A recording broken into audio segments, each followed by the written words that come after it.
Great defeaters, new and old, welcome back to the final, but probably the best episode of the breakdown. With your hosts, BaseDaKID and Tony, the Pugilist boy. And as always, we are the children of the game. Now, before we get into the pleasantries and the back and forths that we like to have, I just want to say big ups to everyone who's rocked from episode 1 up until this episode of 115. And we never normally talk about the numbers in terms of how many we've done or which episode, which volume. Truthfully, number one, because we didn't keep up. But outside of that, just number two, because we didn't want to put a cap on it, innit? So it's like, but when you finally sort of go through and you have a look, you realize, wow, like we've gone for a long period of time. I didn't know how long the journey would last. I didn't know how it would pan out. I didn't know how much we would grow, or maybe how much we wouldn't. All different things, but I know one thing first and foremost is that we have a very, very, very loyal fan base that do watch this show and interact on a pretty weekly basis. Like there's certain names, even if we didn't do the show for a year and we popped in, we could just mention, okay, we guarantee this person's going to be there, that person's going to be there, and yeah, we love that. So thank you very much to everyone who has maintained, and especially in the last couple of weeks, everyone who's actually stayed up for the slightly later time of 10 o'clock as opposed to 9, going obviously from 8 initially, and you guys have stayed up and enjoyed the torturous hours with us. So big appreciations. Tony, feel free to say whatever you need to say before we get into the good stuff. Yeah, no, appreciate that, buddy. Yeah, just following in on that one. We didn't know where it was going to go, but it's been a hell of a ride. It has been a hell of a ride, and I cannot say how enhancing it has been to be rocking up week in, week out with this guy, and occasionally with Denny from Fight Fan TV, because I have to give him his props, manners, and respect as always. But probably most importantly, you guys, your content, your commentary, your quips, laughs, jokes, bants, it's always been on point, and it's been appreciated that, you guys have been there for us from inception to where we are today. So with great respect, I salute you all. All right, so with Oh, that being, one. Sorry, Base. And the one other one that I wanted to say a big thank you to was to all the guests who came on our show. We have had several, and yeah, I know some do pop an eye in to see us from time to time. We got some big hitters watching us from time to time. So to all of those guests that came on and any of those big hitters, we also salute. Thank you very much for your time and devotion. actually, before I even get to the last part, I guess really quickly, first and foremost, I guess the last but definitely not least, probably the most important, is shout out to Travis and KG. I know Trav's in the chat. KG's on the stream at the minute, but I'm sure he'll pop in. Obviously, they're the ones that engineered and brought this together, put the two of us to the platform, got our faces out there, got the profiles out as well, outside of what we were doing prior to that. And yeah, just saw a vision and saw an idea and allowed us to sort of craft it the way we wanted with literally no interference. So salute to them as well. But with that all being said, Tony, how are you? How was your weekend? I'm sure it was a busy one, and yeah, I guess how's everything going? Yeah, I mean, life is life in right now. Back to school, back to mentoring. Um, with the huge weekend where we had the boxing all day Saturday. You might as well have said it took over the whole day by the end of it, and massive football on Sunday. Needless to say, everybody knows I'm a big Arsenal fan, and Yeah, I was doing a watch along for the big game. Sport is right on a high at the moment, you know, in a lot of ways, and it means that, you know, it keeps me busy. I'm a bit like you as well, Base. I do love a good film. I'm a big fan of, you know, big Marvel cinematic universe and anime and, you know, Korean films and series. So yeah, you know, life right now, we are getting a lot of content. You know, we've got all the fights taking place. You know, I've been so if and like back and forth with whether I should go out to Saudi to see Bivol Baterviev, which I originally bought tickets for. Um, you know, that was playing on my mind whether I should go because I can't wait to see that, and that's only a couple of weeks away. Yeah, I was at Spurs the week before, so I'm about the football life. Um, and of course, yeah, just being about town as I am. Always lovely when I see the defeaters out. You know, I get props everywhere. I mean, it's almost seems like I can't go anywhere without somebody saying, "Aren't you Tony from the undefeated?" And it's like, yeah. So it's been a good weekend. It's been a good week. And how about you, sir? Well, before we get to me, just answer this question quickly. What's your favorite Marvel film? Whew. Bear in mind, we're on the clock, so, you know. Yeah. I mean, that's a tough one. Avengers Assemble was good. I like Guardians of the Galaxy 3. Uh, All right, let's stick with that. If all there's a right. ones that came to the head, that was probably the ones resonate the most. In terms of me, look, I'll keep it very brief. It was a very long, busy weekend. I still till now haven't had a chance to watch the top rank card. I know all the results. Haven't even got a chance to see highlights. I saw the stuff that happened in Germany. Obviously, all tonight's really going to be about is obviously the Wembley card. So mention all I want to say in terms of that. Shout out to Jaime Mongia for obviously bouncing back with a KO win. Shout out to Richard Torres Jr. for his what is a disqualification win, but he basically, as far as I'm aware, was beating the Brit. We couldn't do it without Tony doing that, ladies and gentlemen. Look, I just want to say those two, and then obviously we've got Nina Menke and Daniela Bermuda. Shout out to Nina Menke for winning her fight. That's all I'm gonna say outside of the Wembley edition stuff. So if Tony mentions it later on, that's on him. But yeah, let's get into it. And because it is late, let's start with the main event first. I guess that's the biggest talking point, and then we'll maybe just go and talk through some of the other fights in a bit less detail. But go for it, because obviously you were there. What was your thoughts, and how did you see things playing out? Okay, so undoubtedly one of the biggest events in boxing history that I've experienced in my years watching boxing. Not because it, you know, world titles, because yeah, there was a world title involved, but just sheer magnitude. Um, this event seemed to take on some huge legs. Um, and obviously, the fact that this was a Riyadh season event on foreign soil at Wembley seemed to give it the extra impetus it required.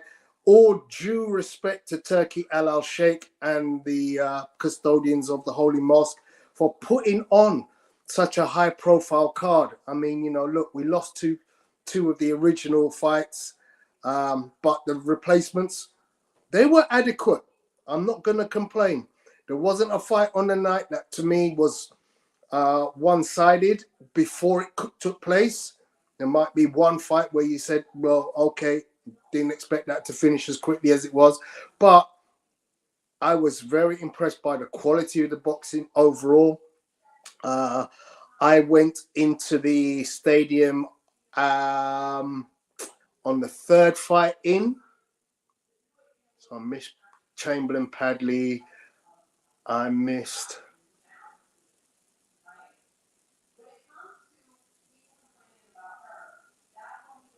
I can't remember what I missed. So I kind of got in for So it Josh would have been Kelly. Chamberlain, Padley, Josh Kelly, and Ishmael Davis, and then Kachie and Warrington. Oh, I got in for the second fight because I literally got in for Josh Kelly, Kachie. No, you mean Josh Kelly and Ishmael Davis. Ishmael Davis, sorry, yeah. So yeah, we should talk about that. But as I said, the event took on legs. I was highly excited. The chat around my social was massive. I mean, I couldn't go anywhere without someone mentioning this fight, the combatants, and my thoughts about how it was going to go. You know, I don't know about you, Base, but it just felt massive. Of course, there was a huge amount of media, press, and a huge amount of promotion work done in advance. In fact, last week, as I walked out of Tottenham Hotspur Stadium, I was confronted by a wall of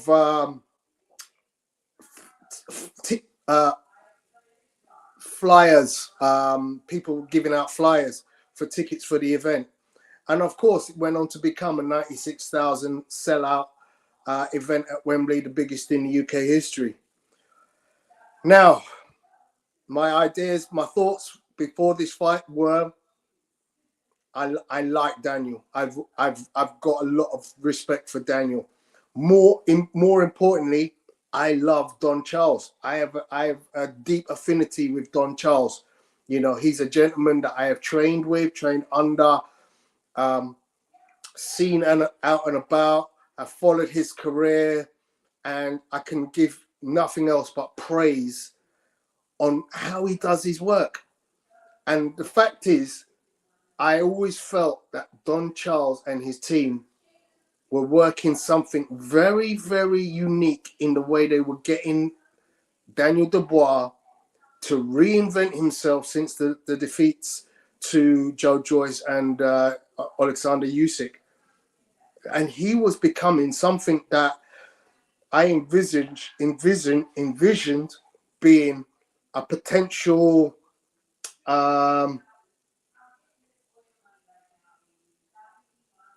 like superstar of the division once the top three go. The top three being AJ, AJ, Fury, and Usyk. Between those three, I didn't see them guys going on for more than the next 2 years at max. It might be even less.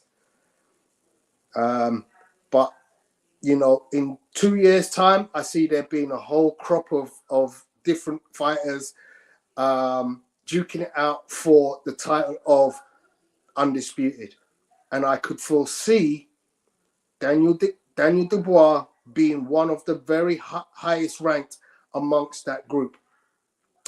So, that being said, plenty of footage for us to talk about. Round one. Sorry about the shaking, guys. It does steady itself a little bit. But essentially, the thing that I noticed from round one, AJ's jab falling short consistently. And as you can see from literally the bell, the jab from AJ falling short and Daniel Dubois bomb rushing the show and getting straight into the mix and letting his hands go and causing AJ lots of problems. He has a great jab. You're going to see it over and over and over again, hitting AJ flush on the nose. There you go.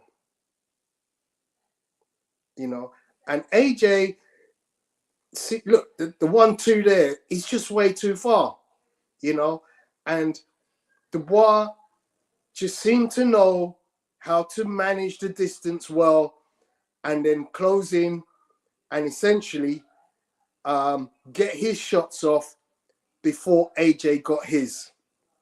As you can see here, referee warning Dubois for use of head early doors, but again, that jab getting flush straight in the face of AJ and then unleashing the 3-punch combo. you know. And the boys at my gym, you know, we had Sonny Edwards in today. You know, look, I keep saying it, distance control is probably one of the most important elements of a boxer. You know, good jab and, you know, utilizing distance control so that you are in the right place when you need to be, so that you can connect with your jab, and more importantly, the follow-up backhand and left hook or whatever else you plan to throw after it. And Daniel can, as you can see, is working first. He's trying to be the aggressor in this situation, getting another warning from the referee for use ahead. But, you know, I have no issues here because he knows what he's about. He's going to get admonished for doing things that might be slightly illegal. But you know what? The intent was there from the start to rough AJ up. There was your first uppercut attempt from AJ. Well smothered by Daniel. And then that wild right. Nicely. Oh, and there was the first shot. He's going to get it again and again and again because it's so important. AJ tries to come out, hands low, boof. He hasn't managed distance at all well. And essentially, that was the punch of the night, because from there on, AJ was never able to recover in my eyes. And that was the end of round one. Base, do you want to talk about that one? Yeah, do you know what? Before it's probably good we do the back and forth on this one, in terms of the correspondence.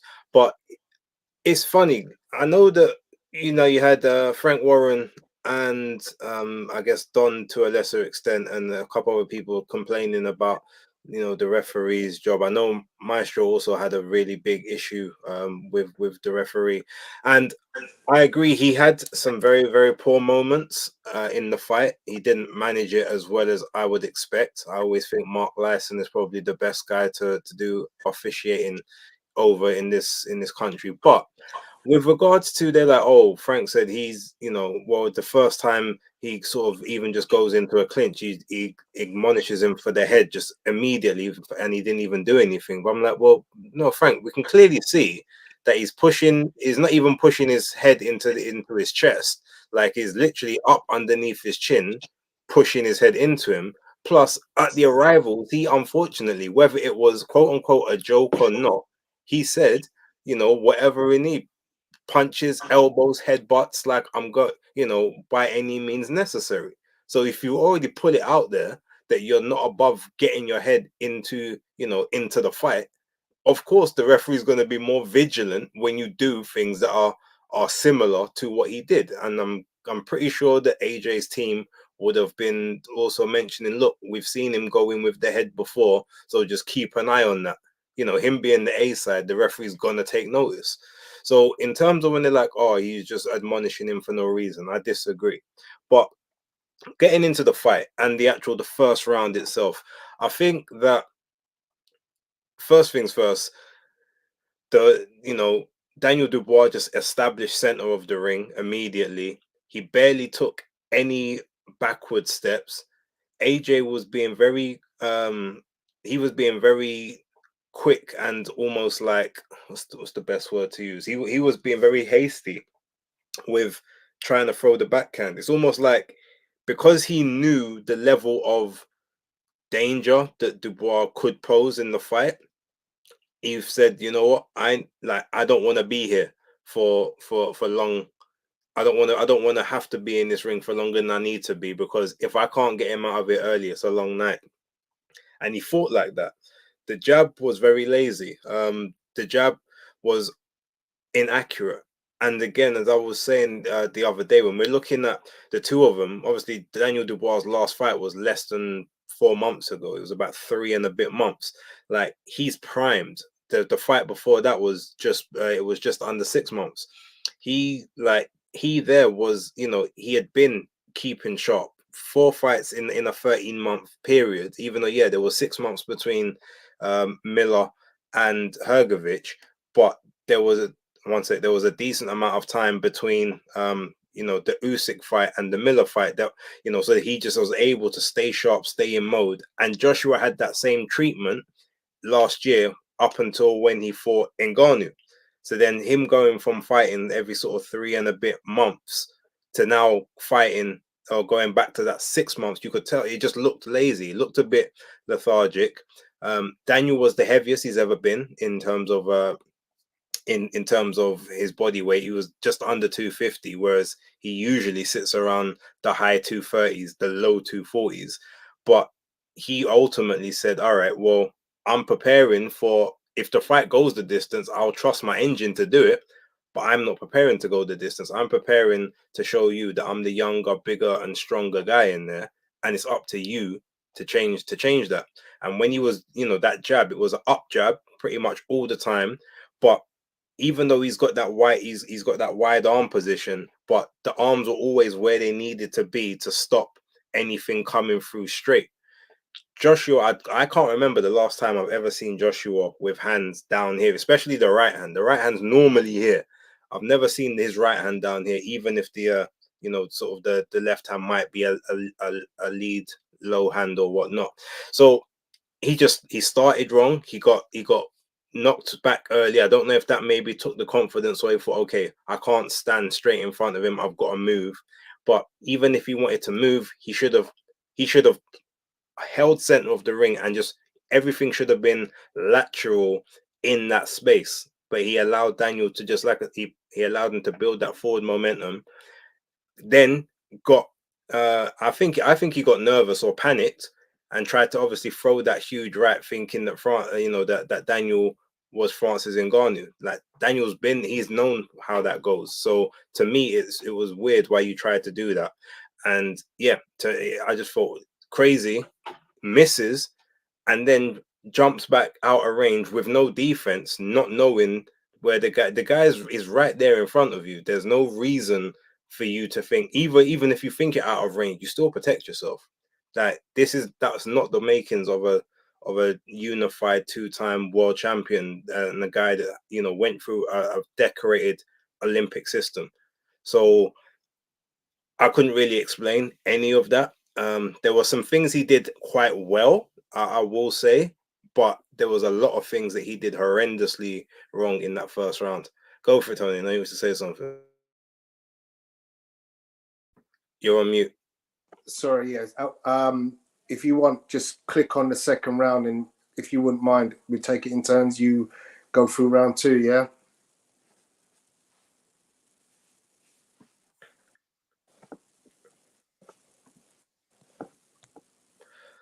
Okay, so second round now.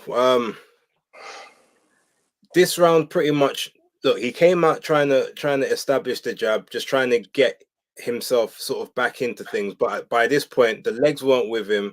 Daniel already knew that he'd hurt him, so he's like, well, at this point, I'm not going to give you opportunities to get yourself back together. However this goes, like, you're going to have to work. You're either going to have to work or you're going to have to defend. It's one or the other. There's no, there's no if, buts, and maybes. And I'm pretty sure that I can take whatever shot that you're planning to, whatever shot that you think that you can get out there. And if you look at Daniel's hands again, the hands are, Daniel is moving his head. You've never seen him move his head and slip shots like that, but his hands are up high. They may be wide out, but they are up high. They're where they need to be, protecting that face. Every time he's throwing the shot, it's coming straight back in that muscle memory. Whereas you see AJ on the other side, the hands are still low. There, he's still in a daze, but the hands are down by underneath his pectoral muscles. Like, the only time his hands ever went up above his face was when Daniel had him on the ropes in the barrage. So he's still trying to maintain the distance. He's just trying to sort of keep out of the way. And anytime Daniel gets anywhere close to him, as you can see there, like, after, see, throwing from out of range, he'll just come inside and just try to hold and hope that, he can just take a moment. The legs look like they're coming back a little bit, but you can tell that he's still just not particularly steady. But he does pretty well to get through this round, because he eats left, as you saw there, he ate a left hook clean. even though it was like more of a grazing shot. But that one, there was a cuffing right hand earlier on in the round. So the survival instincts in this second round particularly were actually pretty good. The problem was he's still trying to exchange. He's not even doing pull counters at that point. He's just he's just throwing shots and hoping something lands. Very amateurish, very nervous. It's just not becoming of someone that should have been able to navigate these type of situations. Again, there, big shot right sort of on the top of the head, equilibrium shot, but he manages to take it. So even though his resistance is not where it needs to be, it's quite it's still fairly he's still got decent levels of heart and doggedness, and there's never a moment where he tries to sort of quit or towards the end of the round you can see he's doing a little bit better, but again, the hands ain't where they need to be. So yeah, like, what were your thoughts sort of seeing how he came back in that second round? Yeah, I mean, from the get-go, you could see Daniel was instructed to jump all over him. You know, that first minute looked like survival of the fittest for AJ. Daniel went in. He tried to again get his combinations off. He clipped AJ with some good shots, some good hooks, and AJ did well to ride through that first minute. But then in terms of offense for AJ, the thing that I notice again is he's trying to throw the jab and establish the jab, and he's falling short every time. And so one thing I noticed in that entire second round is he didn't connect with one right hand, not one significant right hand anyway. He might have like grazed Dubois, but there was nothing significant that made Dubois go, he got me back for what I did to him in the first round. So it was all Dubois again. Again, we saw significant good jabs from Dubois, which rocks AJ's head. You know, AJ didn't have an answer for Dubois' jab all night long. And like I said to my boys in training today, that jab cannot keep falling short, because it's just not, if you're falling short with your jab, everything else is falling short. You know, and because AJ keeps reaching and not getting, you know, he's throwing that wild looping right, or he's throwing the 1-2, the right hand is getting nowhere near Dubois. He's able to literally stand on the edge with his hands in good posture, as you said, and he's able to look and see, defend whatever he needs to, and then try and operate and use his effective stiff jab. And then when he gets a chance, he throws the 1-2 and he throws the 1-2-3. But that round was all about just getting his legs back under him. It looks like by the end of the round, he might be back there. But in terms of turning the tide of the fight and turning the impetus of it, AJ was able to do nothing significant at all in that round. So I'm going to start the third round.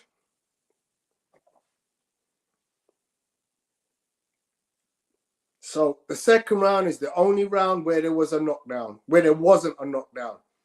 Round 3. As you see again, AJ jab falling short. Oh, he got that one in.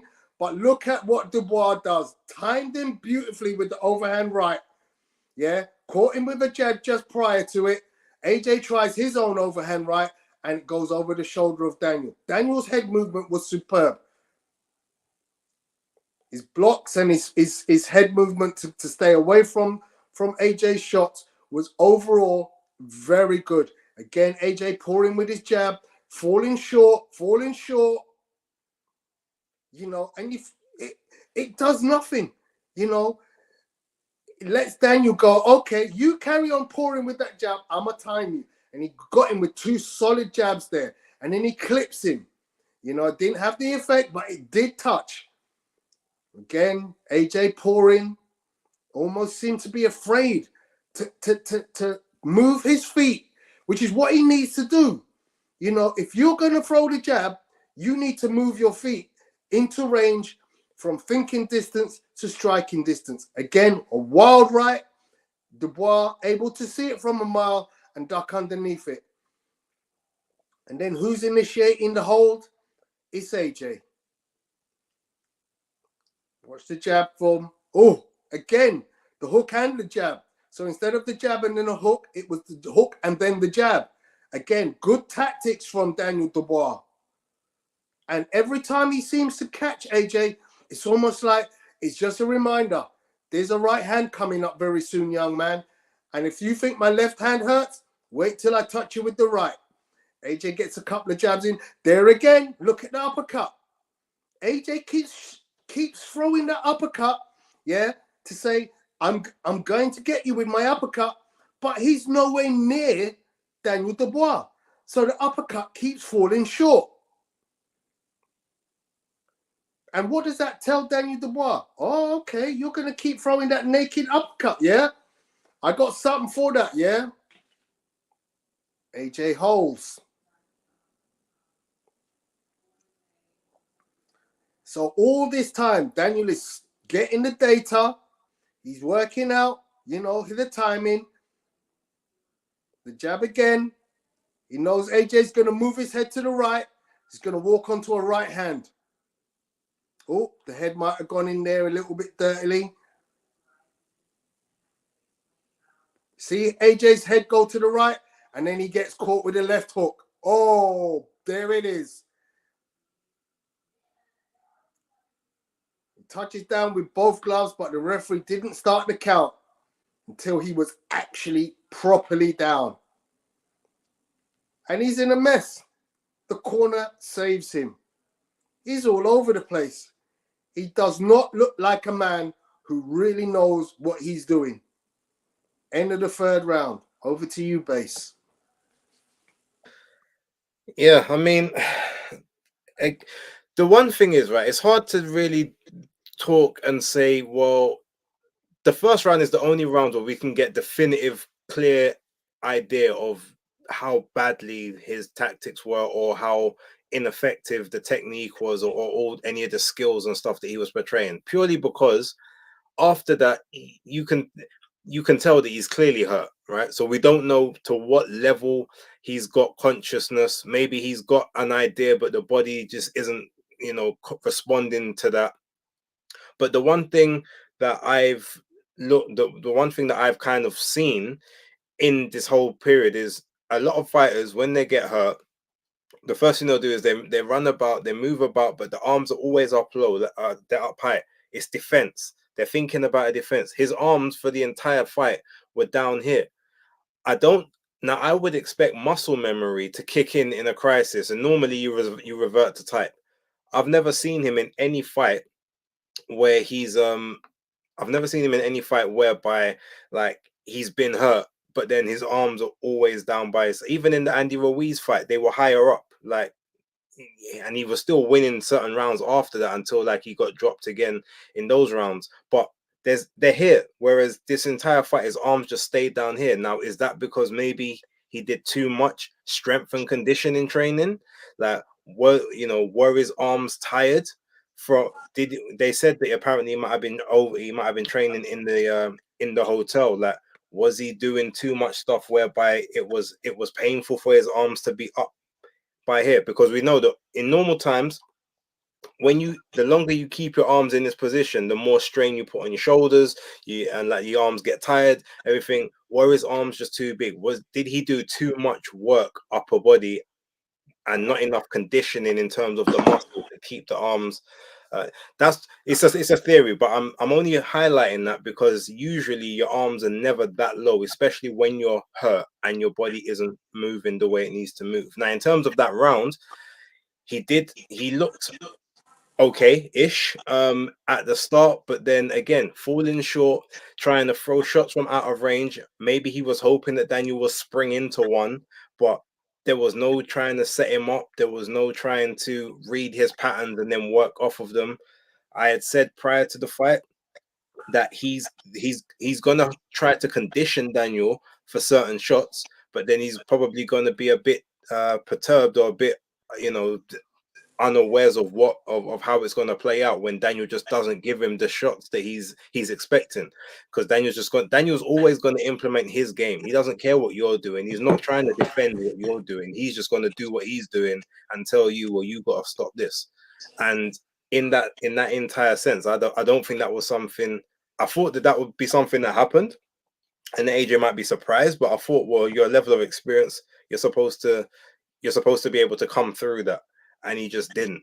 So at the end of the round, again, referee, that was a poor decision there. Both gloves touched the ground, not just one, dip down, but you carry on allowing him to take a beating, and then even allow him to take 2 shots after the bell's actually gone, when he's defenseless on the ropes, when he should have actually been already having a count at that particular point in time.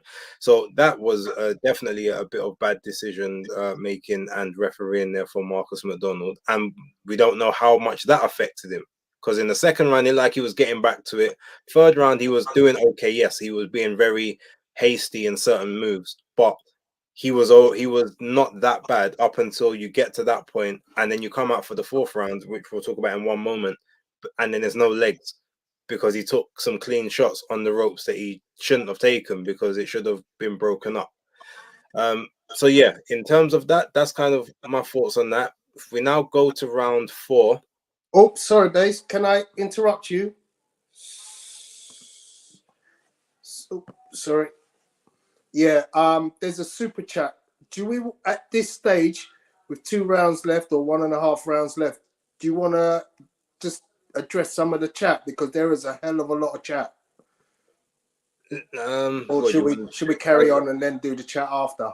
I would say do the chat afterwards. Okay. Let's just finish this, because we're gonna breeze through everything else, so we'll get interactive with the chat afterwards. Cool. Right, so 4th round comes out now. As you can see, Joshua's got no legs now. Everything hurts. Now, there looks like there's a bit of a slip there, but that initial shot is the one that kind of does it. I don't know if it should have been counted, only for the fact that the no shot actually that he fell over from caught him like in a scoring part of the body. But again, he did take a shot prior to that. That one there was obviously again the referee's motioning with the wrong motion. That's normally a fight waved off motion, not a no knockdown motion. But now you can clearly see at this point, and I'm sure that you were probably getting very animated as to why the camera's shaking all over the place. Joshua he had no legs. At this point, it is pure survival. But for now, this is actually the only time in the fight that he's actually got his arms up for almost the entirety of the round, especially from what we've seen thus far. The arms are where they need to be. Now he's holding on. He's literally just trying to get himself back together, trying to get some moments from his coach. But the arms are now where they should have been back in the first round, back in the second round. But if you can see there, they dropped down a bit. Again, is that because his arms is tired? You know what I mean? There, obviously, we see Daniel with the blatant low blow, which he was right to be admonished for. He's lucky that a point wasn't taken. But at this point, I feel like all of this stuff was inconsequential, because even if he got points taken off, it wouldn't have mattered. He had AJ where he needed him to be. Low blows like body blows, everything in the solar plexus, all that stuff is just investing in the basement. And as you can see there, the arms go up a bit, but now Daniel's conditioning Joshua, because Joshua's arms are going up. Now Daniel's ripping to the body, which is not what he was doing prior to that. But you can see Joshua there with the uppercut that sort of came in. He starts to try to establish a bit of the jab. You can see that he's still on him, but Daniel, maybe he feels like there's not as much strength in those shots as there was prior to that. And he's starting to sort of get himself a bit more composed. He's starting to do a few things a bit more intelligently. The arms go back up, but some of it is they're going up based on like nervousness as opposed to anything else. It doesn't feel like he's in control of what's going on. He's just reacting to it. But the end of the round is obviously his best portions. He starts to try to condition with that jab. He goes as you can see there, he threw the right hand over the top, but again, he didn't put the left hand up to protect the side of his face that he wasn't throwing with. But he's exchanging at this point, and he's now making Daniel have to go back and work a bit as well. So he's managing to push Daniel back a little bit. You should see a big straight right hand towards the back of the head in a moment if Tony caught it. We didn't catch that in that particular piece of footage, but he did well towards the end of that round. But you can see that there was still the fundamentals that probably should have kicked him from round one. They came way too late at the end. Tony, yeah, your thoughts on sort of how that round played out? Yeah, so AJ was in trouble at the start of the round. Obviously, clipped again. But that was the point where you kind of felt towards the middle of that round where, okay, I know your power now. I've felt it. I've gone down, but I've regained my senses. I kind of felt like that was the impetus he needed to kind of maybe turn the fight. And as you said, he did some good things in that round. Maybe not enough to turn the tide completely, but it did feel and it did look to me like he had got a little bit of his legs back and he had got a little bit of composure in terms of what he was going to do in terms of strategy to win this fight. As you said, at this point, he actually has Daniel Dubois thinking, bro, maybe I need to be a little bit more defensively minded now. Not that he wasn't at any given time, but AJ, I think, just gave him something to think about because he was a little bit more strategic in what he was doing. You mentioned a point that I thought I wanted to address earlier in relation to conditioning and his hands. This is a 36-year-old man. Now, 36 is hella young.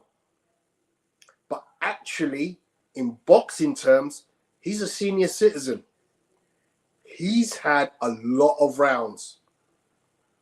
And, look, AJ is AJ. He's a gym rat. The body is always in shape. But guess what? Father time, it catches up with everybody. I know, because I'm a boxer. And I know that at a certain point in time, and I can tell you categorically, I've seen it with a whole host of champions. This, what you were starting off with, where your hands are next to your chin, yeah, at age 16 in the amateurs, yeah, turns into this by the time you're 35. Yeah, very few guys. I mean, as an exercise, when I'm boxing with my youths, I'm showing them this. But actually, when I'm boxing to show them, well, this is what real boxing looks like, I'm down here. I'm up jabbing. I'm coming off the hip with the hook. I'm showing lots of different looks. I'm switch hitting. I'm turning into southpaw because my brain now tells me I have enough education in this game to be able to utilize timing in a way that I didn't have at age 16, where I had to come out like this. And if I didn't, I got clocked. Now, at my tender young years, I still get clocked, but I'm able to ride punches a hell of a lot better than I used to do at 16, 17, and 18. And I feel that that's something that's going on with Joshua now. He feels like, you know what, when I'm training, when I'm sparring with people, I can get away with a bit of this and a bit of that. And yeah, if he rocked me, you know what, good. I enjoy getting hit. I don't know what, other boxers would say about this, but If you catch me a good shot, great. I'm going to commend you because I'm a hard-ass fighter to hit. I'm very hard to hit. I have superb head movement. Yeah. Lots of people who spar me will tell you I have hella head movement. And if you clip me, I'll give you the props. Now, AJ, I feel, based on the last couple of fights, he's got very confident.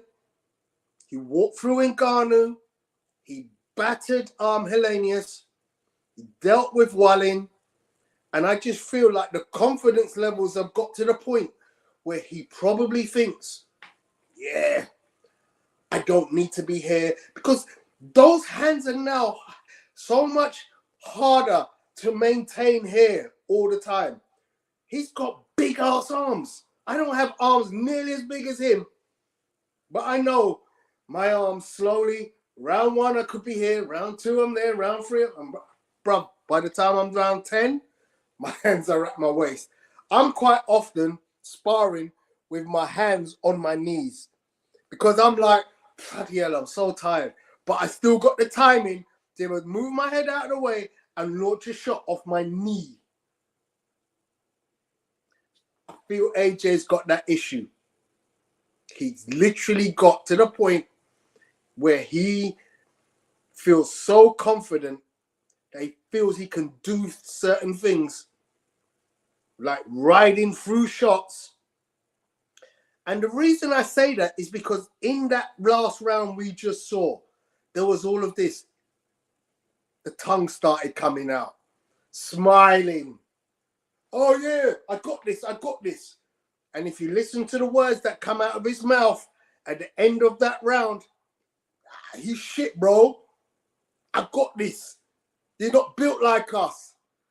It just felt like, through his mannerisms, that he felt supremely confident that Daniel Dubois was the boy, as he said in the pre-conference, press conference before the fight, where he threatened to rattle a chair around Daniel's face, yeah, and he called him a boy. In that 4th round, that was the point where the supremely confident AJ looked like he was ready to go, okay, you got me, well done, but now you're about to taste defeat like you've never felt before. And obviously we know what goes on in round 4. But that preceding, round 5, but in that preceding round, round 4, after the distress of the first minute, the second and the third minute were the moments where I felt like, the confidence to be able to do that tells me you must feel like, okay, I'm about to kick some ass. So let's go into round 5.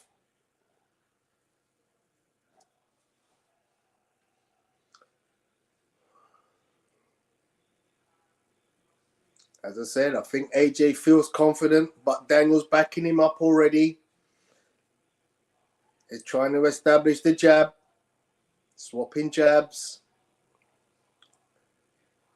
AJ just doesn't have an answer for the jab. Again, that lead right hand, dropping well short. Daniel getting through with his 1-2, and AJ having to tie him up. But that's significant. Daniel is, good jab from AJ. Oh, that was a good right. And there again, a good overhand right by AJ. And then, boom. Tries that naked rear uppercut. Left hand down by his waist.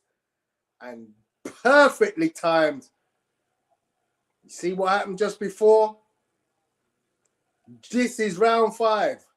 The wink, the sticking out of the tongue. Yeah, I've got you, boy.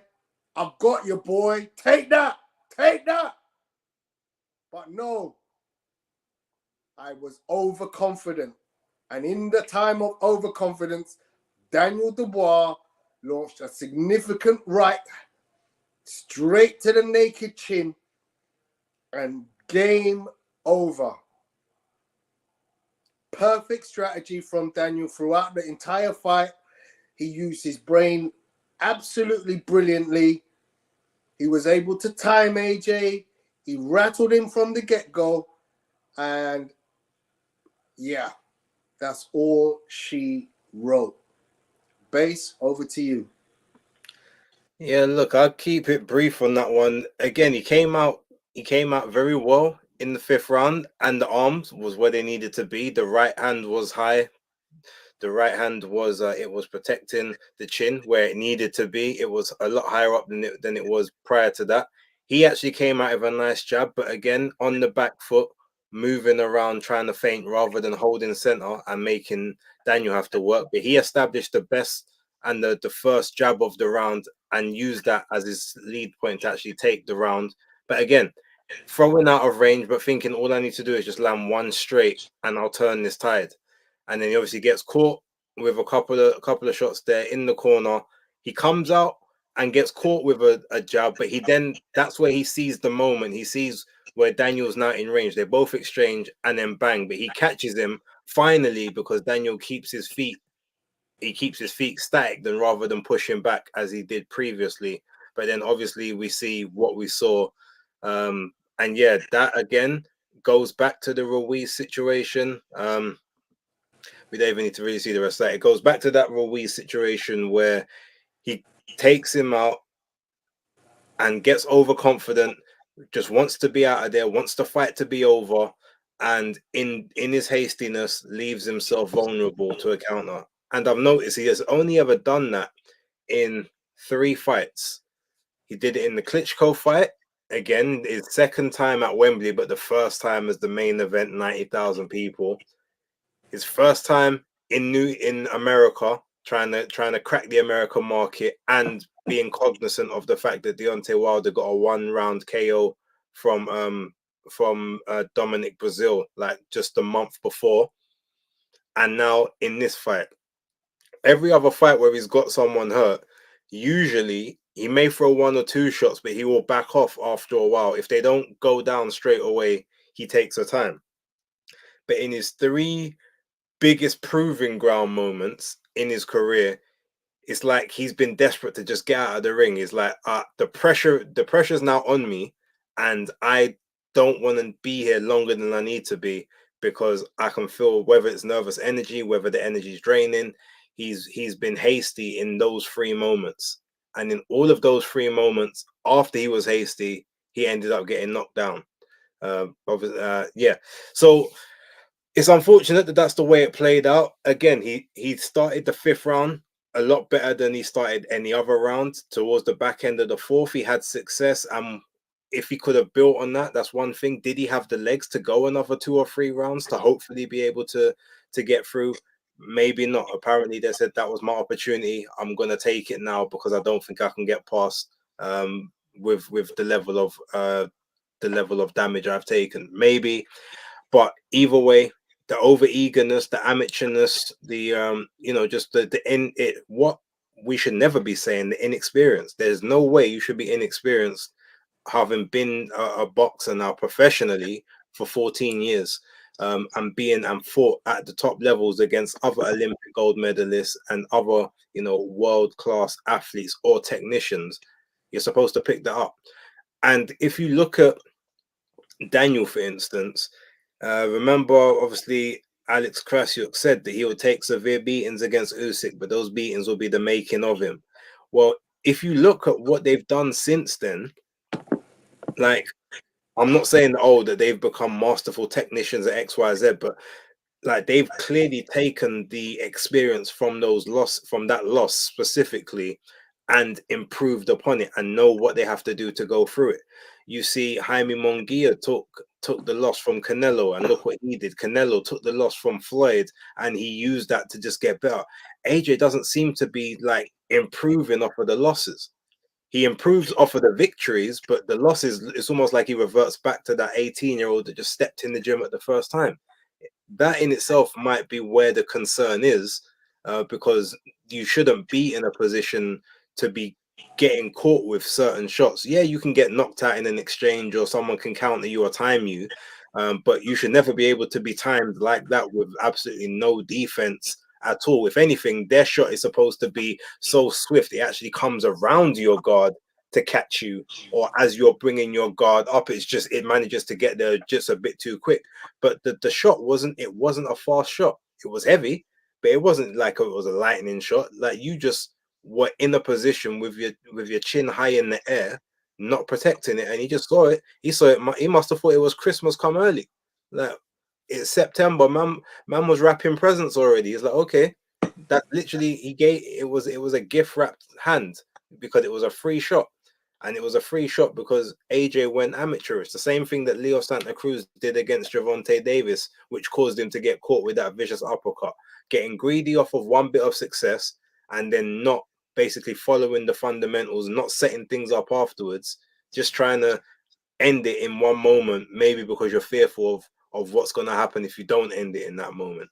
But again, someone with that level of experience should never be that eager to finish a fight. You ever think Arthur Beterbeev's gonna do that, even knowing that he's got someone hurt? No, he's gonna hit you, but then he's gonna look to the side, move to the angle, and then try and throw another shot as soon as he knows that he's okay. The same with Bivol, the same with Canelo, the same with Crawford. Like, they're not just gonna try and flurry you out of there, because again, that's what you do when you're fighting journeyman at the start of your career, just trying to get the rounds in or get the highlight rules.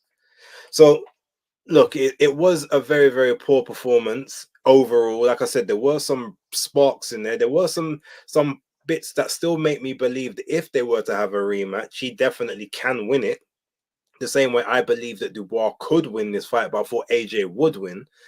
If they had a rematch, Dubois probably would win, but there was enough in there to say, well, you saw certain things that AJ can win and can probably win it quite convincingly as well. He does seem to do better in rematches, so I'll give him that. But yeah, overall, very disappointing from him. But we're talking about all the stuff he did wrong. Again, it's not as, I guess it's not as easy to talk about all the stuff that Daniel did right, for the pure fact that there was so much that AJ did wrong. It just compounded what he did right. But first thing, what he did, he was slipping the jab. I want to give him that credit. He was actually moving the head a lot more than he's done in the past, a lot more than people thought he would do. But outside of that, he was using his jab as his defense. So rather than thinking, okay, I've got to move back, I've got to try, but no, he's making sure, okay, if you've got to deal with this jab, you don't have time to try and do what you want to do, because now you're thinking I'm pushing you back, and that's what he was doing. So he was using offense as defense, but he was doing it again, but it was with a safe hand.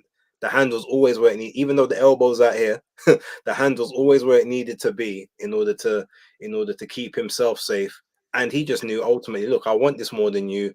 I'm prepared to go to a level of aggression that you won't, and I'm coming forward. And if you can't stop me coming forward, it's going to be a long night for you. The boxing and moving was just never going to be the way to win this fight, which is what I said beforehand. And clearly from the first round, we saw that it was just one. It was, again, it's that snowball going down the hill, going down the hill. And sooner or later, that snowball is just going to go to a level and a velocity that you just can't manage. And that's ultimately how the fight played out. Now, with that being said, let me, before you sort of go into anything else, or before we even just wrap up sort of the rest of the card in a bit less detail. Back to the super chat from Alexander the Great. Shout out to you, $5 super chat, thank you for that. AJ had no jab defense from the start. You can't let a fighter come through the front door without impeding him. It was almost novice like. Yep. Very, very true. Again, that's pretty much what we had stated. It was inexplicable. Again, he's put in some bad performances before, but I've never seen a performance where just everything was bad. The only, again, from the first round, maybe he was just, there was no cognizance up until we got to maybe round 4, and the legs maybe came back a little bit. But yeah, it was humbling to a degree, but it depends now what he wants to do, how he wants to proceed. Ultimately, I mean, I guess give some quick thoughts on that, but So, I mean, AJ's made it clear with the video that he released the day after that he has no plans on hanging up the gloves. He should feel that he could beat Daniel Dubois. I'll say that again. He should feel like he can beat Daniel Dubois. He has the resume. He has the experience. He has the size. He has the power. But he just didn't put it together in that moment. And much like the night, I've been unlucky to see AJ get blitzed by both Andy Ruiz in New York and now Daniel Dubois in Wembley. And each time I look at those two performances and I say, just the wrong night for him. Everything that possibly could have gone wrong probably did go wrong. The fact that he arrived late, the fact that he had to do his warm-up at his own hotel, just didn't bode well. Didn't bode well in my eyes. And in the fight, clearly, timing was so badly off. That which he was able to display against Ngannou, Helenius, Wallin, just was completely missing on the night. So with the knowledge now that he thinks he shouldn't retire and he fully intends to try to engage Daniel Dubois in a rematch, there's no guaranteed rematch there. He doesn't have to rematch him. Daniel Dubois does not have to rematch AJ. There is apparently a clause in, but it's not a clause that says you have to rematch me. But, we will see what happens next. I think the ceiling for Daniel Dubois now just shot up because everybody's seen what he's capable of doing. His last year have made him a contender for Fighter of the Year. He has taken out some absolute elite boxers, or so we thought. And if he should choose to move on without AJ, he has every right to do so. But he also could potentially think to himself, I did it once, I'll happily do it again. Where does that take place? I don't think it's a sellout 96,000 Wembley. I wouldn't pay for it. But,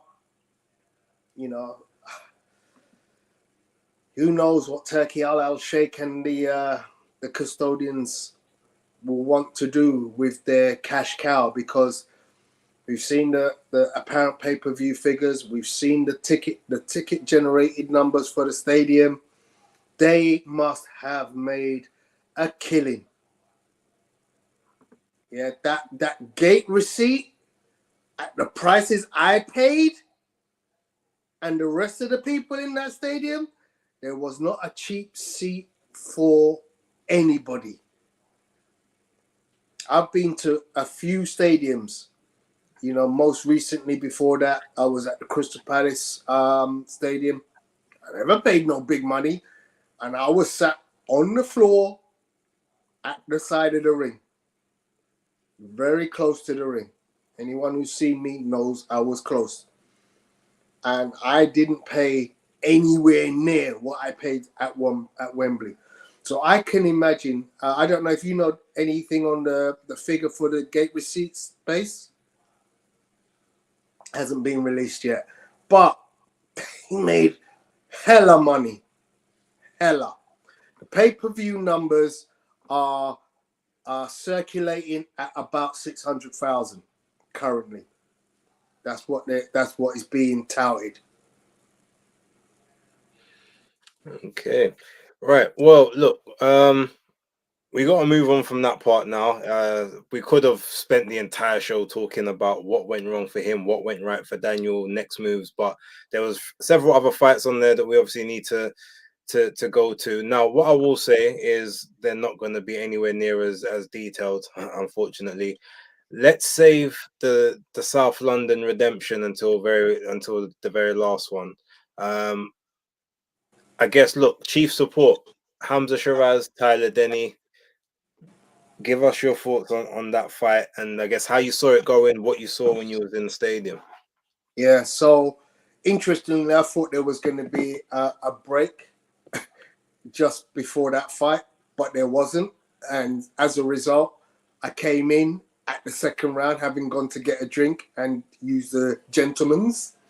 Um, so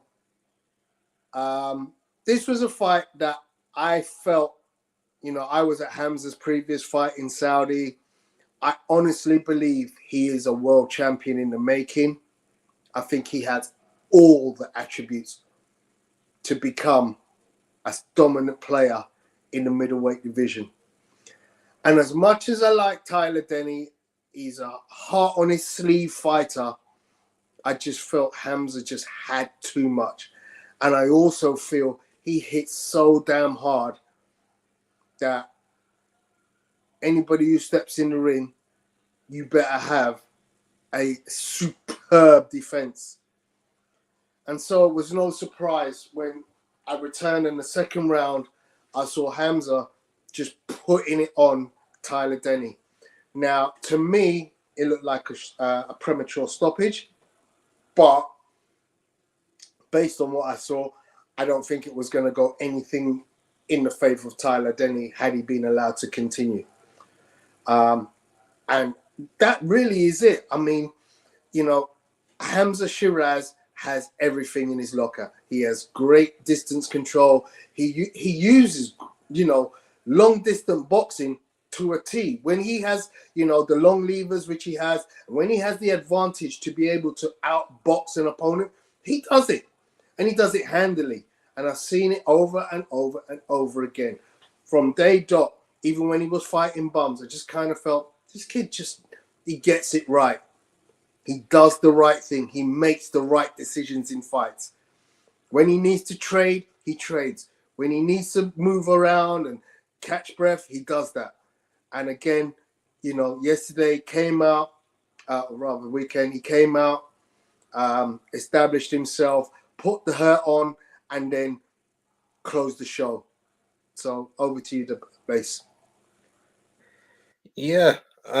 Again, the jab. He's like he said before. Yes, he's fought people with the same size, and reach maybe as Hamza, but just not with the level of power and the level of accuracy. Hamza was clearly leagues above River Wilson Bent and Brad Ray. So unfortunately, unfortunately, I feel like he got caught cold initially, but just with his style and the way he was hunkering down, but he was staying at range. It was almost like he was just a sitting duck. Um, it's unfortunate. I thought he would be able to withstand any sort of early shots and then sort of take the fight late and have a situation where I still thought Hamza was going to win the fight, but it might be a case where people may feel like he might have got a bit of a gift. Because I just saw Tyler being able to maybe try and step around that jab, obviously from that southpaw stance, but he got caught cold early and then stayed too far out of range. And from that position, unfortunately, your arms ain't nowhere near as long as his, so you're not gonna be able to out jab him from there. You're not gonna be able to get past the jab without keeping light on your feet. Whereas Tyler's more of a sit down and a spring type person. Um, yeah, he was just always kind of at the end of it, got caught cold, never really recovered. I also think it was premature, but I didn't see it lasting much longer. I felt like he would have got maybe another 10, 15, 20 seconds and the same thing would have happened. Even when he managed to get in close to Sheeraz, those I wouldn't even have banned him, Tony, to be honest. Um, even with all of that, yeah, the arms just here, that inside, there's no up, there's no down, there's no way to sort of just get through that guard. So yeah, unfortunately, the that is how it is, and yeah, just sort of one thing I will say for the rest of the chat. Obviously, Tony is just banned H Money Mob, who clearly has a lot of time on his hands. Generally speaking, I would just say, as long as no one's any offensive statements or anything racial, let them do what they're doing. The people in the chat can see is clearly a grown man that has got way too much time on his hands. Like, let him cook himself. That's what I would say. And that moving forward, yeah. If it's those bot spams, fine, that's one thing. And if someone's being racial or very, very like offensive to people, one thing. But trolling like that, leave it. It's not worth even engaging with.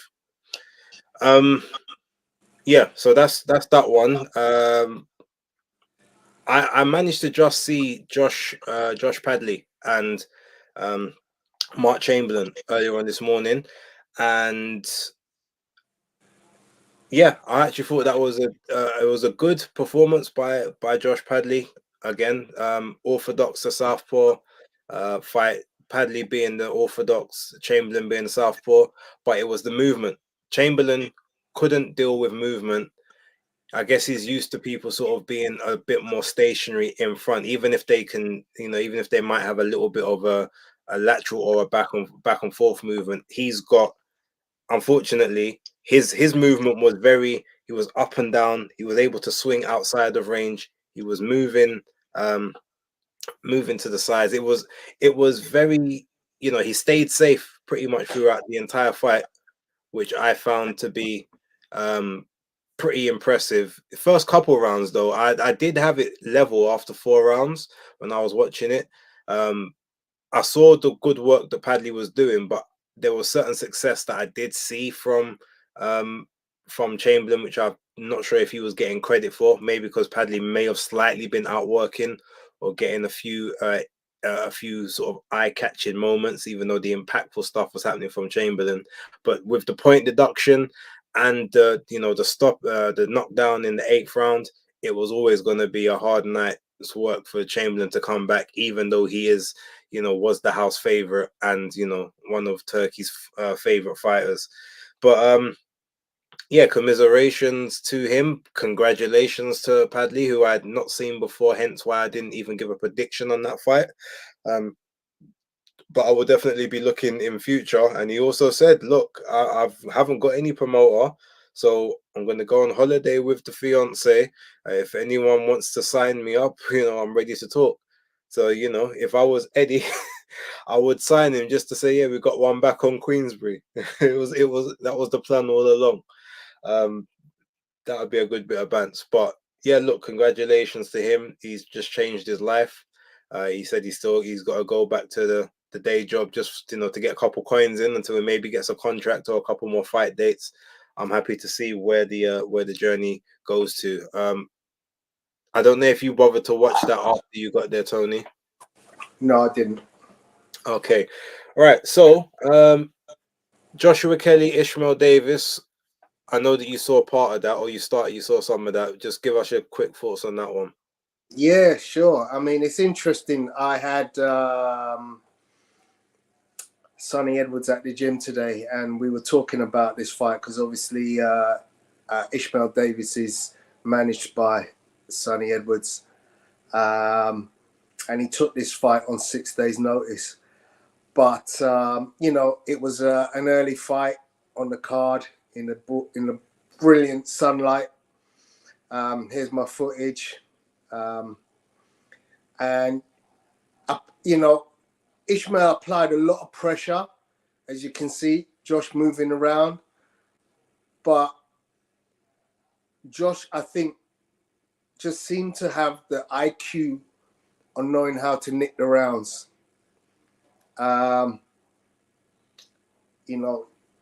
He kind of does this. I'm going to move around, pick you off with a backhand, and then shoot around again. So there was a lot of that. Pick 2 shots and run. pick 2 shots, movement. I mean, Josh is obviously is all about movement. He's about hand speed. But obviously, on this occasion, a lot of the rounds that he won, you know, he kind of just nicked them by just showing the cleaner shots. As you can see here, Ishmael applying a lot of pressure. And, you know, if he had applied maybe better pressure, good left hook there from Ishmael, that, you know, the level of what he achieved in the 10th round a bit earlier, he might have been able to get a stoppage against Josh Kelly. But too often in this fight, Ishmael was found missing Josh, because Josh is just very good at just staying out of reach, you know, moving his head at the last minute.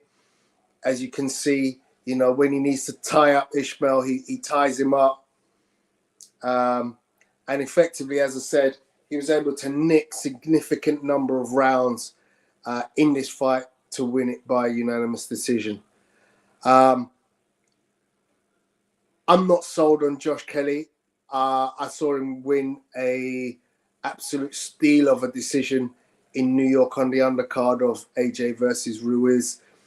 And since then, of course, he has tasted defeat and he's looked bad in some of his fights, to the point that I actually thought, you know, what's left for Josh Kelly. I wasn't quite sure how this fight was going to pan out, because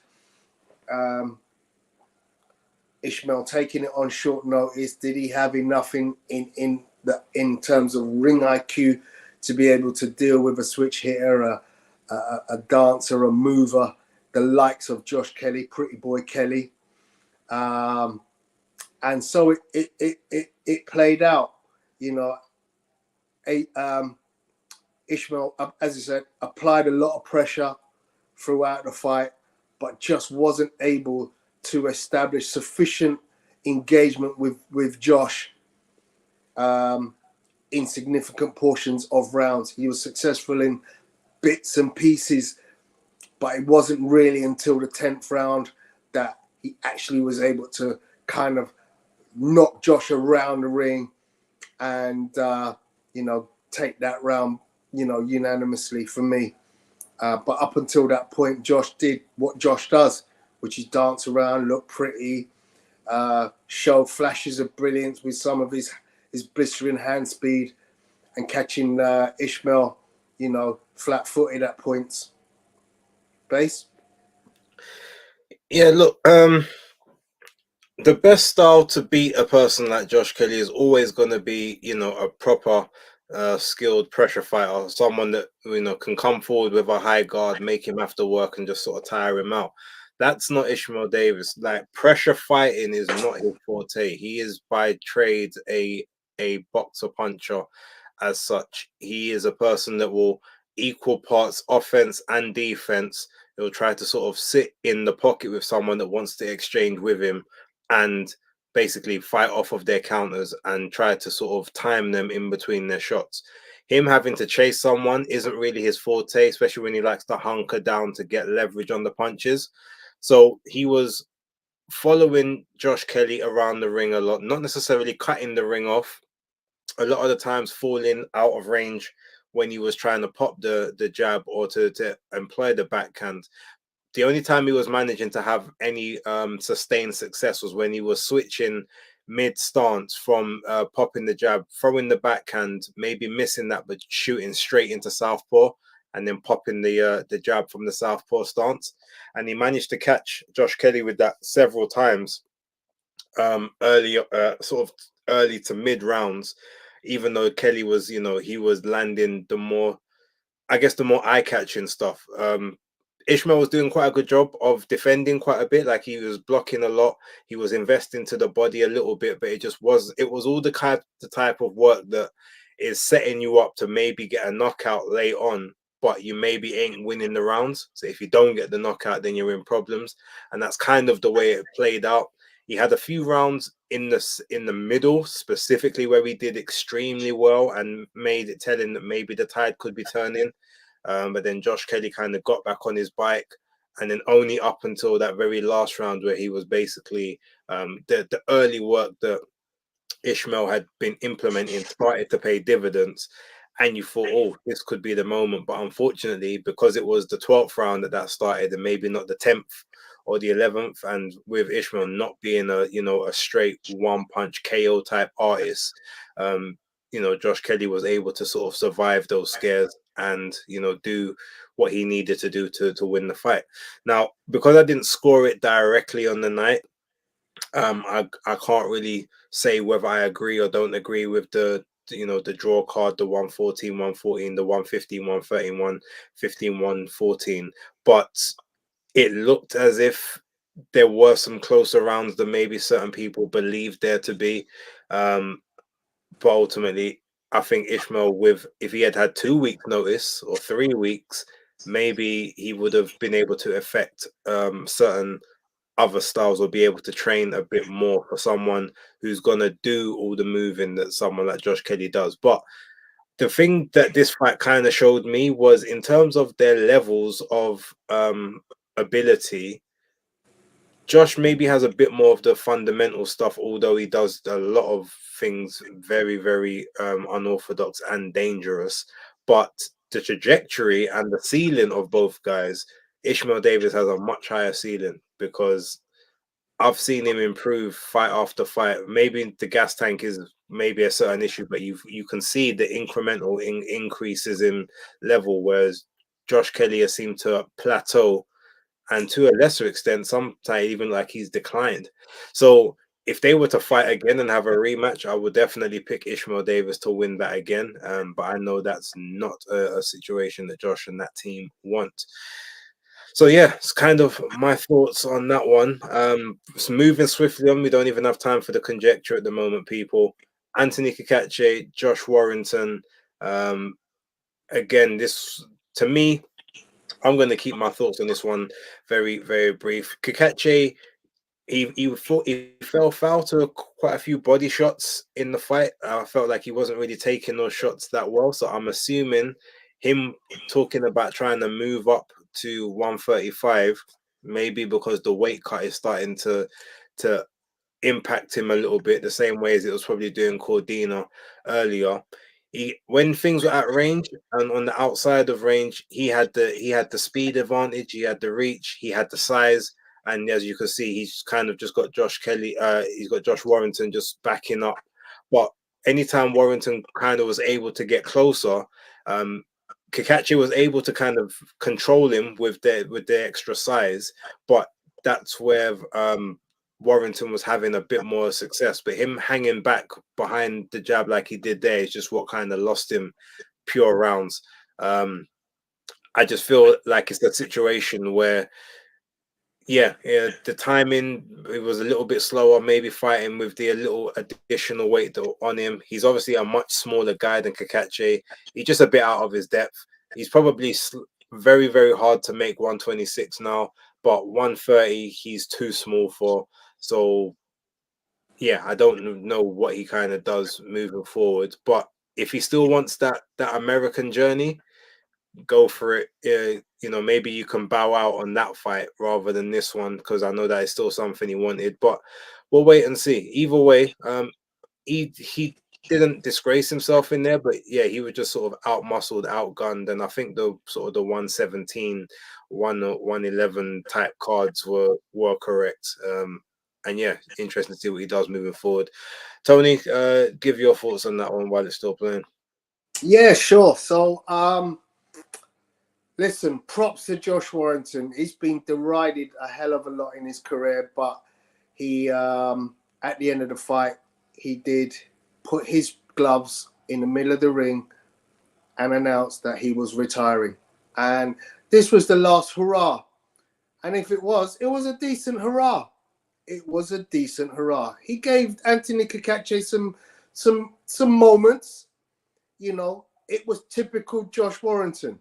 He was doing, his, getting on the inside of them, working the hands, I kind of like look at what Josh Warrington does, and if I were to compare it with Nick Ball just does it so much better. There was a time when Josh was the man at doing just what Nick Ball is capable of doing right now. But it's unfortunate, you know, and I think he himself has realized I just don't have it anymore. But he will always be that heart on the sleeve type fighter. You know, he gave it his all. You know, he was in it to the end. He did, you know,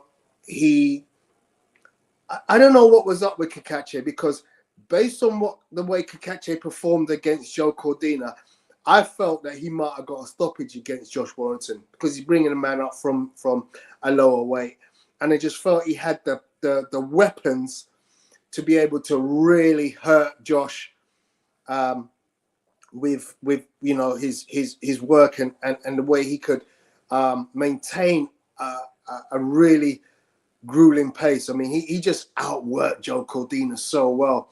And in this fight, I think Base, you might be right in that, you know, maybe he's gone to that well too many times now to be able to stay at the weight. But, you know, he just wasn't able to keep Josh Warrington off of him. So despite the fact that he won very comfortably. There's a picture of the gloves in the ring from Warrington. And as you can see, he's making it clear, I'm done, I'm out of here. But yeah, Kachie, I feel like, you know, it was kind of like a tale of two fights, where in the Cordina fight, he performed brilliantly, you know, against a really dangerous opponent. He just looked superlative. He outworked, he outgunned, he out-timed Cordina in every element. Whereas against Warrington, he just seemed to not quite have the spark. You know, he was getting caught with the combinations, and then there was a lot of tying up. And as I said, I feel like the performance against Cordina, if he could have maintained that against Warrington, I could have seen an early stoppage. Not early in the fight, but a stoppage before the end of the fight, before the end of the 12 rounds. But yeah, that's that one. You know, I mean, look, before, just to clarify, Josh Warrington did speak, I think it was at a backstage, and he said he hasn't made a decision yet. So he's put them down, but he hasn't confirmed that it's time. He said he wants to see how he feels. Maybe say he doesn't want to do anything too hastily. But yeah. Right. With that being said, look, let's move to, I guess, the second fight of any intrigue for all of us, which was obviously Joshua Buatsi versus, I will not say his first name, Hutchinson. Tony, you start with this one, because I think people ain't gonna like what I gotta say afterwards. So go for it. Okay, so we got the tale of the tape: 18-0 versus 18-1, 13 KOs alike for each opponent. The last few years, you can see the activity of both fighters. Good fighters on the resume for Joshua Buatsi, despite not taking his career where it needs to be.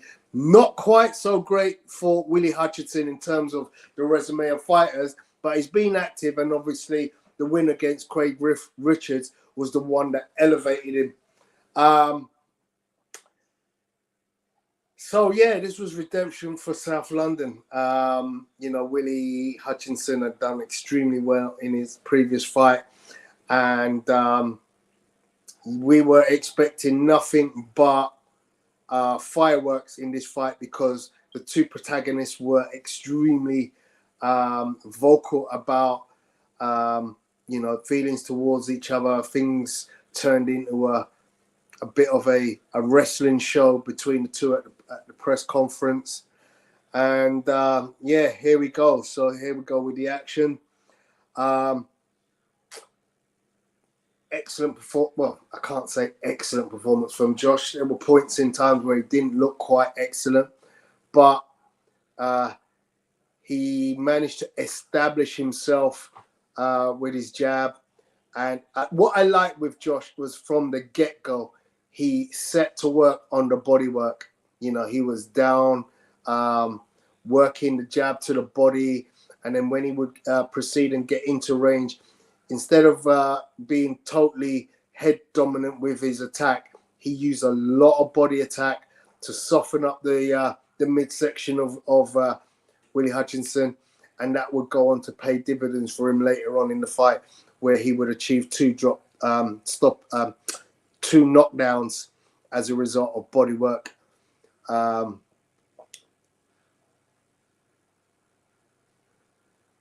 So we're looking at this now, and dirty punch to the back of the head by Willie.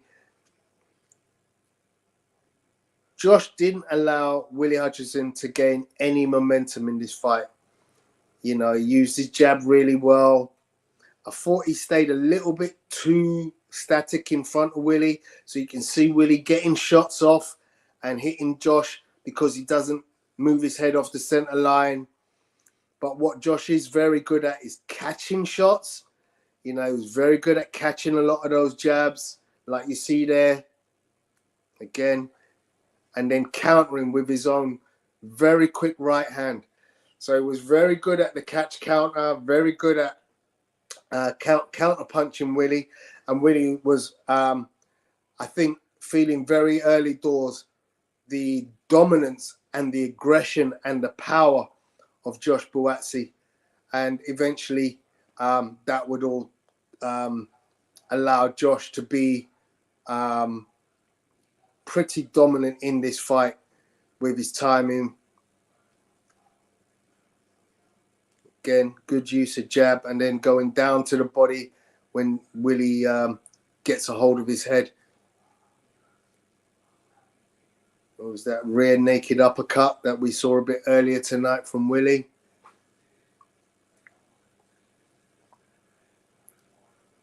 See, catch and counter. Caught the up jab from Willie and straight away caught him with the straight jab of his own. Willie using speed of hands, but not really getting through. A lot of his shots, he threw a lot of punches, but early doors, a lot of those punches actually didn't get through and weren't actually really impacting on Josh, weren't really connecting with Josh. And Josh, as I said, just seemed to be able to time Willie. As you can see there, the referee taking a point away for use of head, which when you look at the scorecards and that particular judge who scored this as a win to Willie, just became very baffling because Josh dropped Willie twice and he also got a point removed at that point. But yeah, you see Josh there using the jab really well and then going straight to the body. And that consistent body work, as I said, paying dividends for Josh. So a very good performance from Josh. I think there's still something not quite ticking the way I would like it to. I'm a great fan of Josh. One of the loveliest people I've ever met.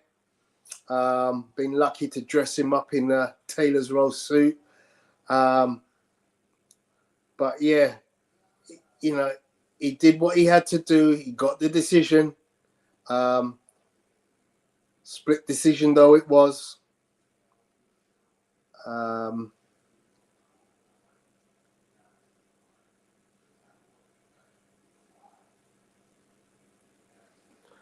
All right, let me take over because Go ahead. I feel, look, he got the win. I do believe he did win the fight, but it wasn't as convincing as I would hope it should be, considering that he is supposed to be like the best in the country. Both of these guys are quote unquote knocking on the door of a world title shot with the big guys. Now, whether or not they actually get that, or they decide to do the smart thing and maybe just wait for a belt to vacate, either get elevated or fight for a vacant title, which in this one particular instance is the only time I would say that that's acceptable, because Bivol and Better Beaver just they're leagues ahead of everyone else. It's been proven. But outside of that, Look, Josh had a good jab in certain rounds, but the fight never got going. The fight was very scrappy. Um, Josh is able to do brilliantly with the hooking of the arm, and then working with the leader, working with the other arm to sort of maybe dig a couple shots to the gut, push his opponent back and whatnot. But the fight never made for a spectacle, which we believed it could be. Part of that, I don't know if it's because Hutchinson is he's just a natural spoiler, like he just makes everyone look bad, or if it's just people are underperforming or not as good as we expect them to be. I need to see another fighter take on Hutchinson before I can make that distinction, because if a third person looks kind of rubbish in there, then I'm saying, okay, it's just you're just a horrible style to fight. But he got the knockdowns, which was good. Obviously investing in the body. When I was doing my watch along, I said, okay, he's vesting that body. He's going to pay dividends, especially with all the movement that Hutchinson likes to do. Hutchinson was having a lot more success when he was in orthodox and kept switching to southpaw, then getting caught with straight backhands from that southpaw stance, leaping over the top. And that in itself to me was a little bit inexplicable. It's like, well, why exactly are you doing that? There's absolutely no reason for you to be changing stance when all of the success you're having is working from the other stance. But that being said, you get one thing I did know is Joshua Buatsi would look to throw a flurry anytime he thinks that he's got Hutchinson hurt. He's gonna flurry. He's gonna make him have to defend, make him have to move. But then if he doesn't get him out of there, it'll probably take about a minute and a half off to try and get energy back to maybe then do another ambush attack towards the end of rounds to get maybe to get the round and on scorecards. But certain times when he was jabbing down to the body, he was not just he was properly dipping over, almost falling over his front foot to do it. And you look and you say, all it takes is for his opponent to hit him or to try and shoot one shot over the top of the guard. That shot then lands towards the back of the head and maybe scrambles the equilibrium. There was all of these just moves that just to me didn't make sense. He was getting caught the defense was very leaky up top. He was getting caught with jabs, hooks, like certain times he was literally standing in front of Hutchinson and just taking barrages of punches. I don't know if that's maybe he was buzzed or stunned. But there was just a lot of labored parts in the fight. He would always fire back afterwards, but before it would always be he take one or two shots and then he's quickly firing back in, swinging, swinging a hard shot and deterring his opponent. There was no deterrence, I felt, for Hutchinson, even in the knockdown rounds. Like obviously the first one, end of the sixth round, he got up. Then on the ninth round, it was like towards the middle part of that round, and he managed to see it out. He survives it. But then 10th round, 11th round, he actually comes back and dare I say, he probably won those two rounds. He won the 12th. Like Buatsi's on the cusp, but he's knocked him down twice, got a point taken off, and he's essentially moving and running around the ring. I don't think he threw a punch or a jab or anything in the last round. He's literally gone to survive the rounds, like guaranteeing that the victory is in the bag. Now, yes, in hindsight, you would think with two knockdowns and the point off, that should be the case. But there's been many times where we've seen, someone has actually won every other round apart from the rounds they've been knocked down in, and they can still end up winning a fight, and it's not a robbery.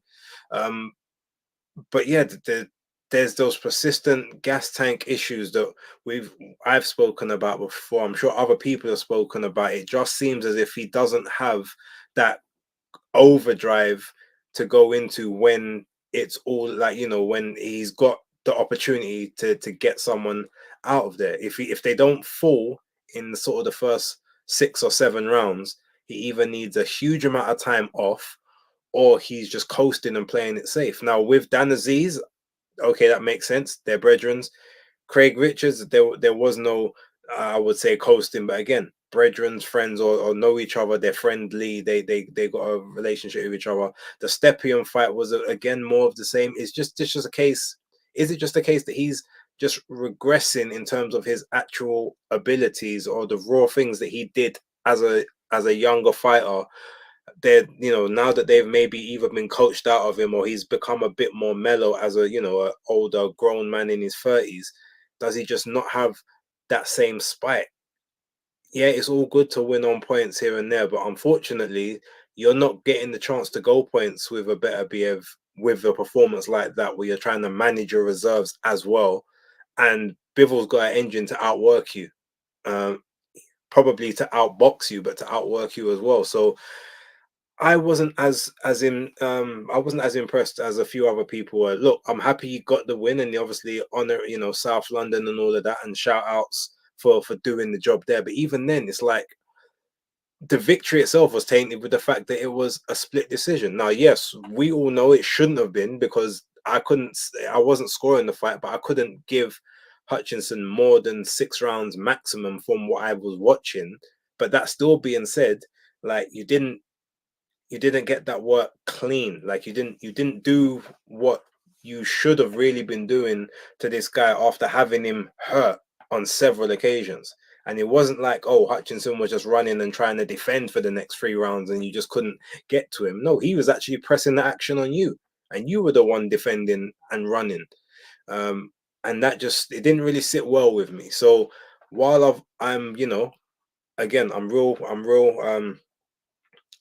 proud of him for obviously what he's done, and obviously for the fact that he's still, undefeated, and he is the clear number one in Britain. There's no arguments about that at this point, because he's beaten everyone here except Yard. But that fight should have probably happened years ago, and we all know why it never happened.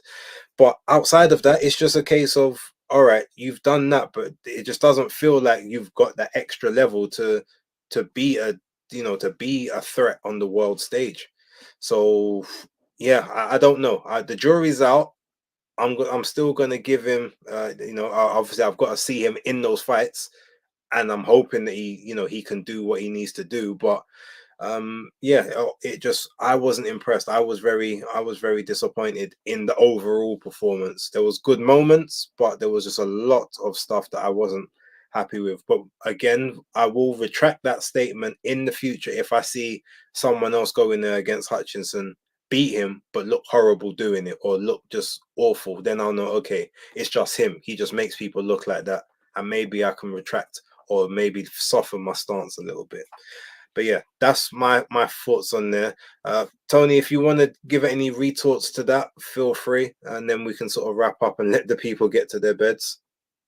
I'm quite happy with that, Base. Thank you very much.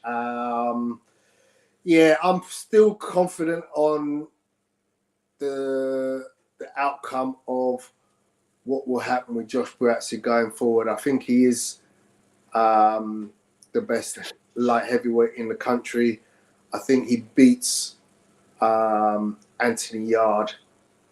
Don't let Tunde know that I said that, please, because I don't want him locking me off. But that's my opinion. I think he beats Anthony Yard. I'm not sure if Beterbiev and Bivol box for much longer, especially Beterbiev being 38.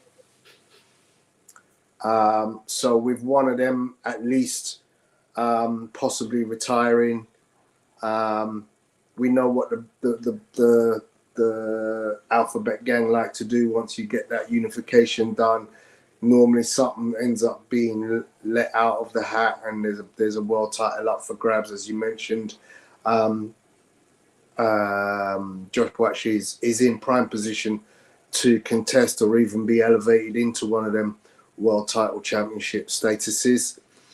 But as I said, I'm very high on him, and I do believe when it comes down to it, he has shown he has done what he needed to do. I think we're looking for better performances, but we cannot take away from the fact that he's got nothing else but W's on his record. Yeah, going to be interested what happens in light heavyweight going forward. Obviously, we've seen David Benavidez come up and compete at that weight. I'm sure it's not long before we start seeing the likes of David Morrell coming up there, and even other fighters. So let's see. Okay, well, look, Ladies and gentlemen, thank you very much for rocking. Again, it's a late one, but we've still got over 100 people watching, which is not, I don't know if it's the record, but it's actually very impressive for the later time. So thank you. If you're watching and you haven't hit that like button, please do so, just for the channel. It's not even for us at this point, just for the rest of the channel, and to keep things sort of ticking along that way. You will see the faces on the channel in other capacities, I'm sure.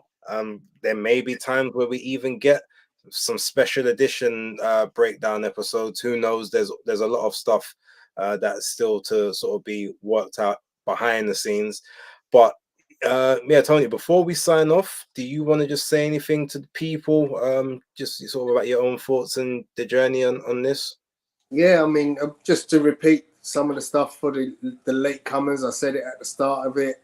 I'll say it again. Maximum respect to that guy there. Puts in the work. If you haven't subscribed to his channel, you are a fool, because his content is phenomenal. He's got so many things going on, and I just can't wait to see his growth to where I think he can ultimately be, which is a big player. And I'm talking the likes of Ade Oladipo, who even Ade knows Base is the truth. Thank you to the fans, every single one of you. Continue to stop me in the streets at the boxing events. I will always have time for you, and if I can buy you a drink, I'll even buy you a drink.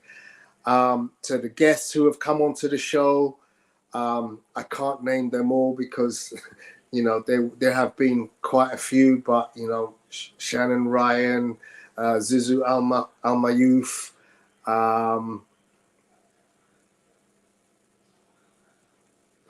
yeah, there's been so many. But thank Don't you all forget for Jamel joining Herring. us. Yeah, Jamel Herring, Nicola Jonas. I think the Nicola Jonas was my favorite.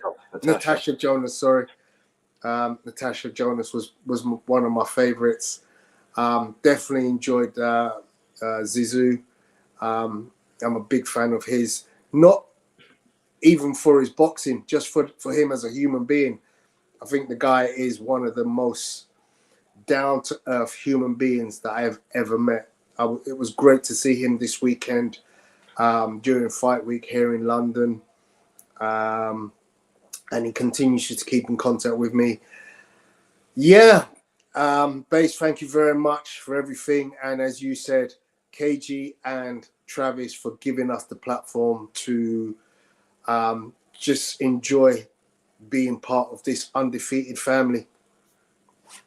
All right. And as you guys can see, Tony's socials are below, so please get in touch with him via there. Pugilistboy at everything except Instagram, which is Pugilistboy. In terms of myself, again, I'll keep it brief because we spoke a lot at the start. Shout out to Natasha. Really, I've developed a pretty close association with her since sort of joining the YouTube space. She always shows love, always shows time. Also, very big shout out to Raven Chapman, who did come on the show earlier. It was last year, but obviously she's got a big fight against Sky Nicholson on the 12th of October. So big ups to her, and all the best. She knows obviously I'm Team Chapman, Team Capricorn, all day every day. The Jamel Herring episode, the adjacent episode from the actual prediction, the actual breakdown show itself, was amazing. It was like, I think, an hour long, with us just sort of chopping it up. And again, I keep in contact with him. I never managed to get the rescheduled Nanito Danair interview out, but that's fine. I will catch Nanito at another time, and we will work that one. Sean George was also a very, very good guest to have on the show. Shout out to Sean George, the trainer of Jean Gelet. Brilliant guy. Great inside boxing knowledge, and just a great story. And it was a pleasure to listen to that as well. Johnny Nelson, he ducked the interview a couple of times, but I will again. We'll do something with that in the future. but I'll shout out to Johnny because we did arrange it at one point, and then certain things happened. So yeah, we've been fortunate to be able to get several people that we probably never thought that we would have on the show before. Obviously you guys will know on my channel certain times I will get special guests and that, and I've got a few upcoming. Just quickly to let everyone know, probably this weekend I will have part 3 of, I guess, my trilogy of interviews with Jaya Pattaya, probably coming out on Sunday, after all the action. So yeah, look forward to that on my channel, BaseDaKID, the hardcore casual. And then yeah, outside of that, it's just BaseDaKID on everything except Twitter, B_A__S_E. You can type in BaseDaKID. I do think it shows up, and then BaseDaKID.thc on TikTok. But with that being said, look, ladies and gentlemen, it's been a pleasure. Tony's got something he wants to say, and then we'll be out. Yeah, one last big shout out to Sonny Edwards. Came down today, spent a load of time with my kids, talked to everyone, took pictures with everyone, signed autographs for everybody. You know, I love it when somebody like Sonny, who's a local boy to my gym in Warrington, he grew up in the area, he came back, and it was great to have him in amongst the team today. Base, if you need that link, I know you know Sonny anyway, but I know he's been extremely hospitable in terms of me reaching out to him and him coming back and getting involved with us. He has watched our show, so we talked about that today. He's very appreciative of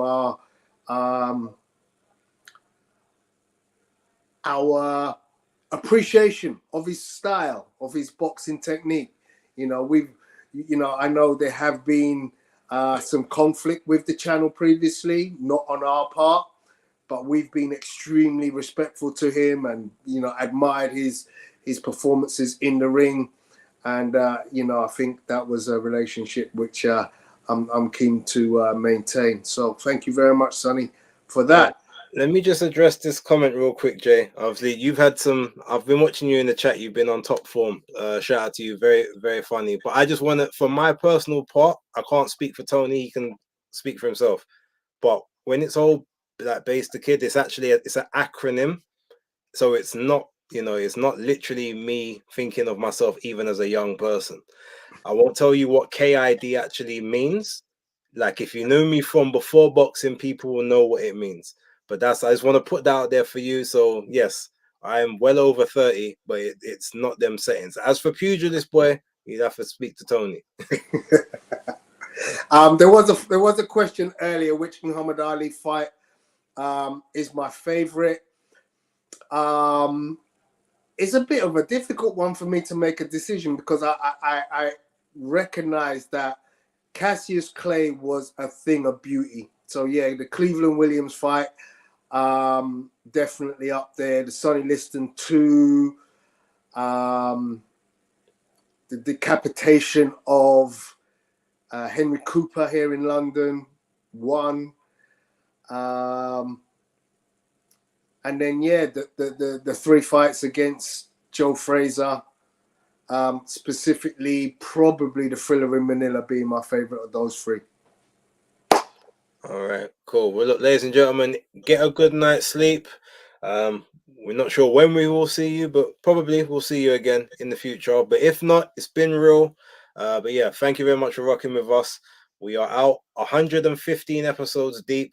It's been a journey, and we're so happy that the majority of you have been there with us through some way, shape, or form. But yeah, we're out for now. Speak soon. Peace. Take care.